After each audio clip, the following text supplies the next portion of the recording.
Oi pessoal, tudo bem com vocês? Sejam bem-vindos a mais um vídeo aqui no Léguas e Letras e hoje nós vamos falar sobre O Velho e o Mar, do Ernest Hemingway. Esse aqui é o meu primeiro contato com a obra do autor. Hemingway foi um grande jornalista, um grande escritor, muito famoso pelos seus contos.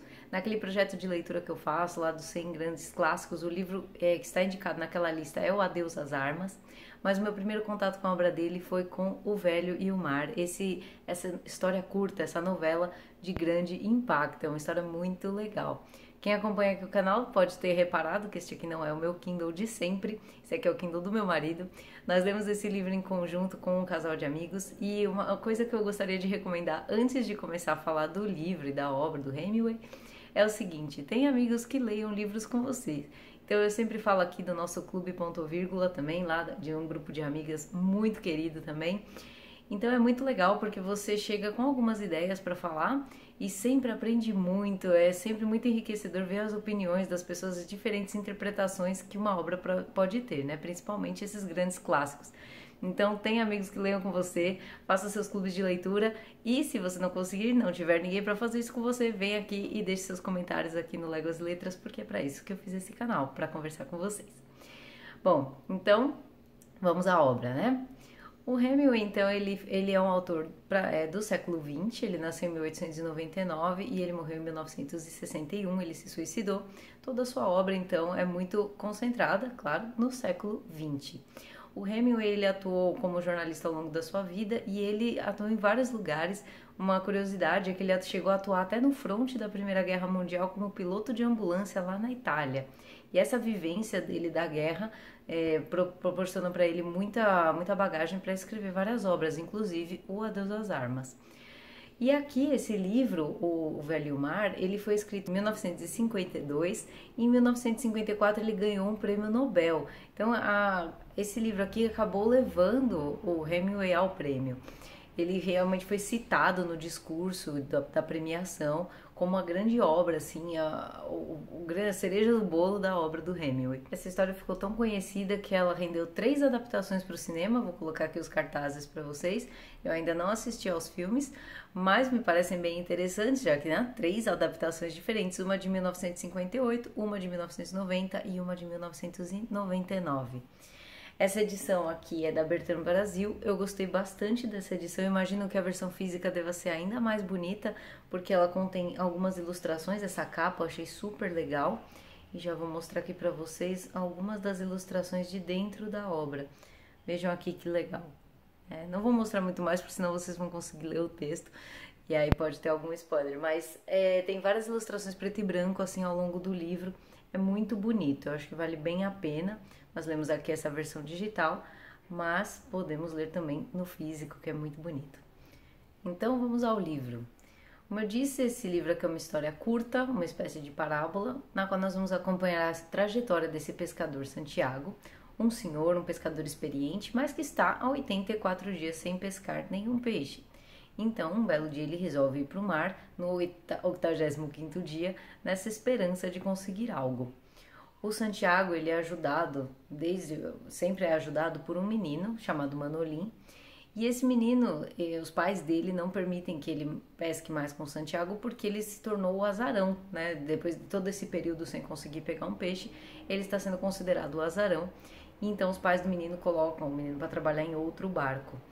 O menino não tem uma idade precisa, assim como o Santiago, a gente só sabe que ele é velho e que o outro é um menino. Mas em um dado momento eles estão conversando e o menino pergunta, desde quando eu te ajudo, algo do tipo, e o Santiago responde, desde quando você tinha 5 anos. Então, considerando que o menino tem um pouco mais, assim, uma certa força para trabalhar no barco, para ajudar e tudo mais, eu acredito que ele deva ter no máximo 13 a 14 anos. E eles estão juntos há muito tempo, eles têm uma amizade muito bonita.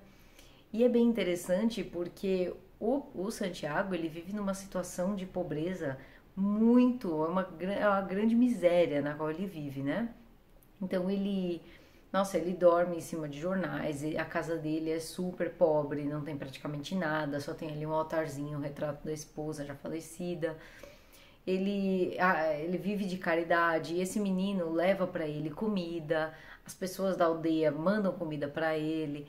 Então é uma situação de grande pobreza e essa falta da pesca ainda, né, do produto para viver, é ainda uma agravante na qualidade da vida do Santiago, nosso personagem principal. E é legal que eles, apesar de tudo isso, né, eles têm uma amizade muito interessante, eles conversam muito sobre esporte, o Manolin leva para ele os jornais. E é bem legal porque o Santiago ele tem essa inspiração num grande jogador de beisebol da época, lá dos anos 50, que é o Joe DiMaggio. Vou colocar a foto dele aqui. Ele ficou bastante conhecido por ter se casado com a Marilyn Monroe. E o Joe DiMaggio, por que o Santiago gosta tanto dele? Primeiro porque o pai do DiMaggio era um pescador, então ele admira muito essa capacidade dele jogar, né, jogar super bem, ter esse histórico do pai pescador, como ele próprio, e também pelo fato de que o Joe DiMaggio teve uma época na sua vida que ele tinha um esporão no calcanhar, e ainda assim ele foi um grande jogador, né, isso não impediu que ele fizesse uma grande carreira, então de certa forma o Santiago se vê nisso, ele, apesar já da sua condição física já debilitada pela idade, ele ainda se vê como um grande pescador, ele tem um grande orgulho. Então ao longo aqui desse vídeo eu vou contar um pouco da história e algumas das interpretações que a gente teve fazendo essa leitura conjunta. E a partir do momento que eu for falar alguma coisa que vai ser spoiler, eu vou deixar avisado aqui, como eu costumo sempre deixar, com as análises finais, para depois desse aviso do spoiler, tá? Então não se preocupem, vai ter aviso de spoiler. Então, um belo dia, Santiago, cansado dessa história de que 84 dias sem peixe, resolve sair logo cedinho para ir pescar. E é interessante que ele leva algumas coisas lá, então ele leva pouca coisa, ele leva pouca água, ele leva lá uma linha, alguns carretéis de linha, umas varas, não leva comida. Parece que quando ele sai meio sem esperança, sabe? E ele sai meio, ao mesmo tempo que ele diz, é bom estar preparado, porque quando a sorte vem, é bom você estar preparado, né? Não conto com a sorte, mas eu me preparo porque quando a sorte vem, né, isso facilita. Ele mesmo não sai muito preparado para essa pescaria, mas ele vai mesmo assim, o Manolin ajuda a carregar o barco e ele parte.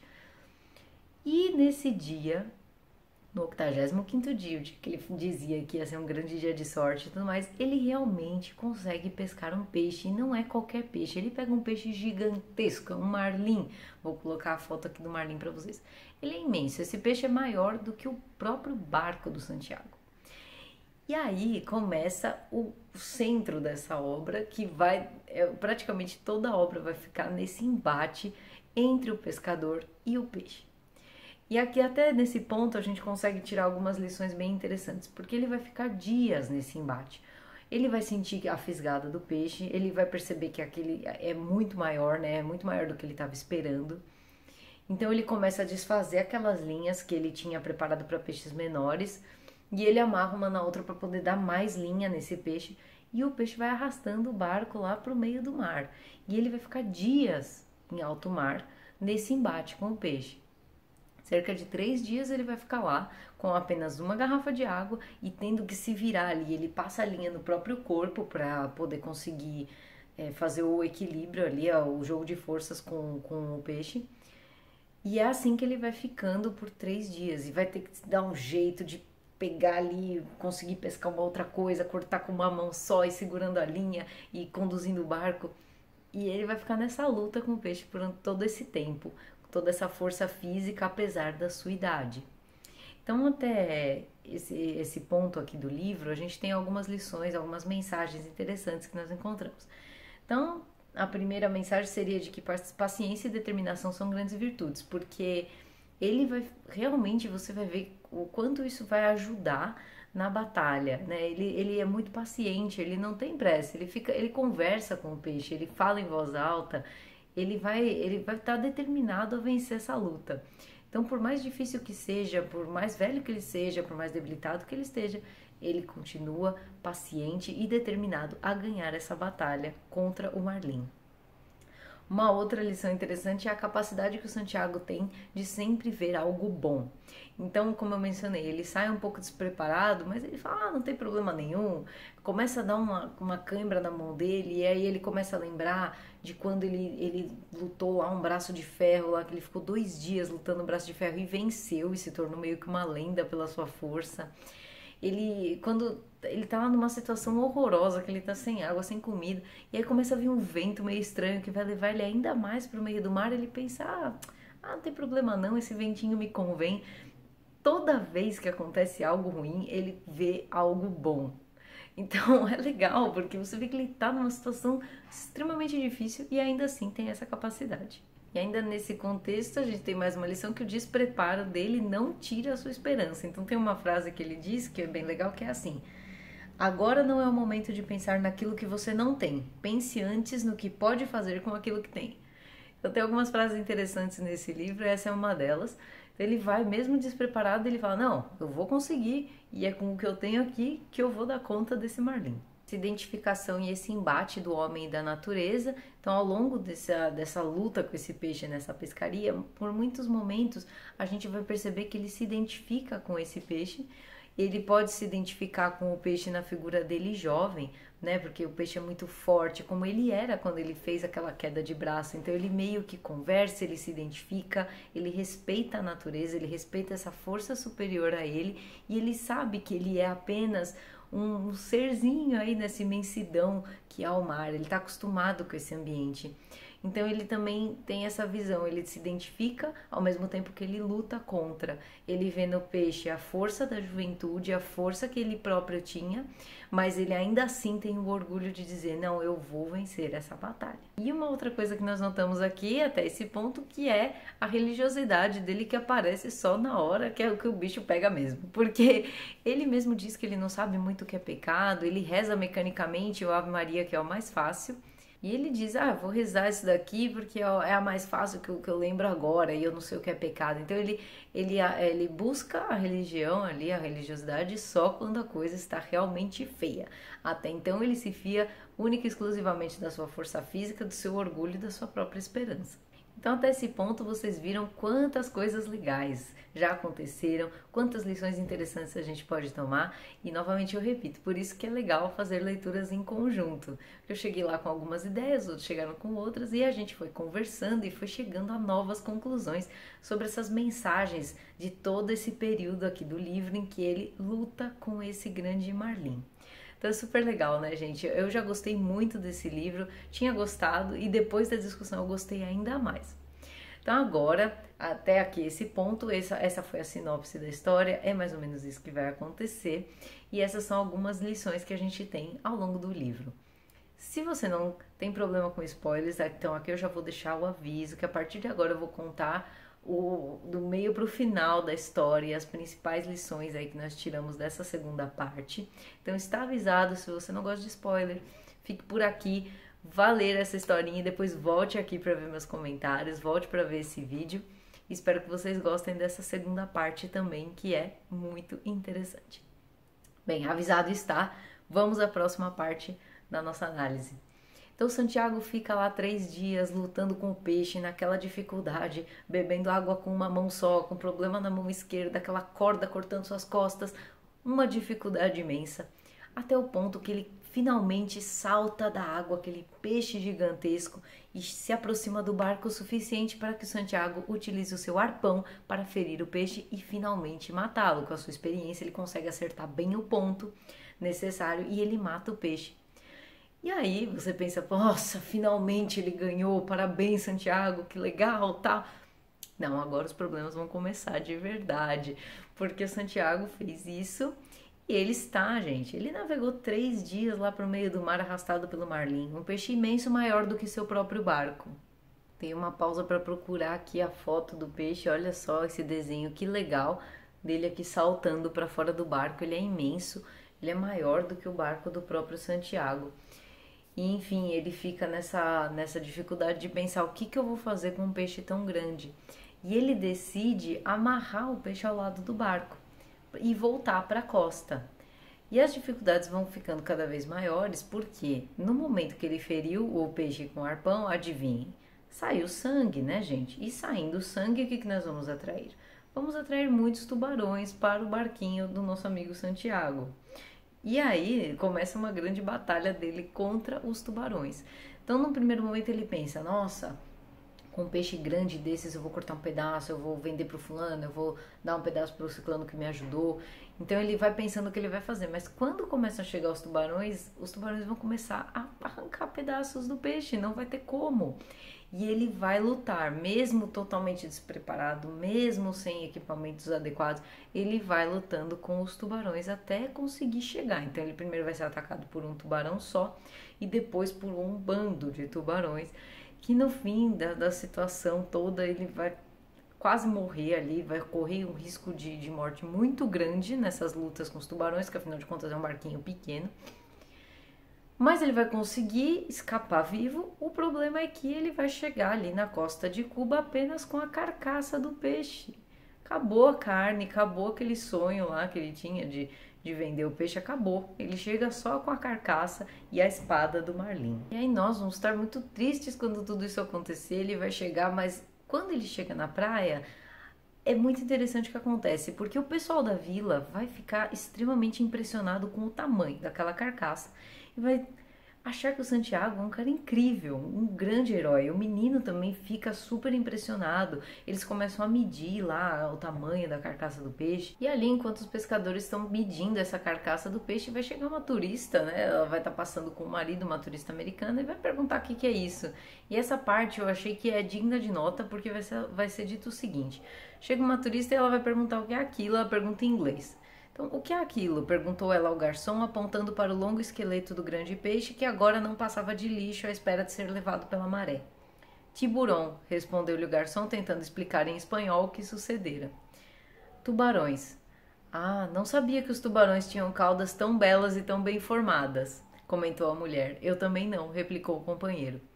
Então, guardem essa fala, porque, veja, ela viu a carcaça do marlim, não entendeu o que o garçom explicou e achou que aquela carcaça era de um tubarão, certo? Tá bom.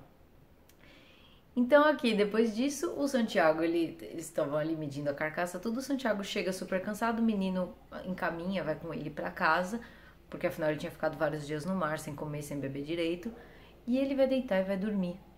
E a gente vai passar a página do livro e falar, ué, acabou? Mas gente, agora que ele chegou, que, nossa, tinha tudo, tanta coisa que ia acontecer. E o livro meio que acaba assim. E a gente fica se perguntando qual é a mensagem dessa segunda parte. E aqui a gente tem uma grande quantidade de interpretações possíveis. Então a primeira interpretação já vai de encontro com aquilo que eu disse no começo sobre a virtude da paciência e da determinação na luta contra o marlim. Por quê?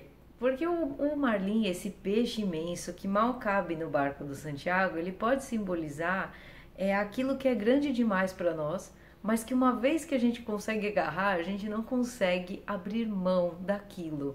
Por mais que aquilo não seja penoso, por mais que aquilo não seja prejudicial, por mais que aquilo represente uma dificuldade e no fim nem vá dar grande coisa para nós, como foi o caso do Santiago, que chegou só com a carcaça do marlim na praia. Então, a gente pode se perguntar muitas vezes quando a gente se agarra a uma coisa, se é realmente aquilo, né? E é aquela coisa, às vezes você nem queria tanto, mas uma vez que caiu na sua mão, você não consegue se desfazer daquela coisa, você não consegue abrir mão daquela coisa, daquela posição, daquela coisa que você queria no trabalho, daquela coisa que você queria na sua vida, daquele bem que veio pra você e aí você vai ter que manter aquele bem.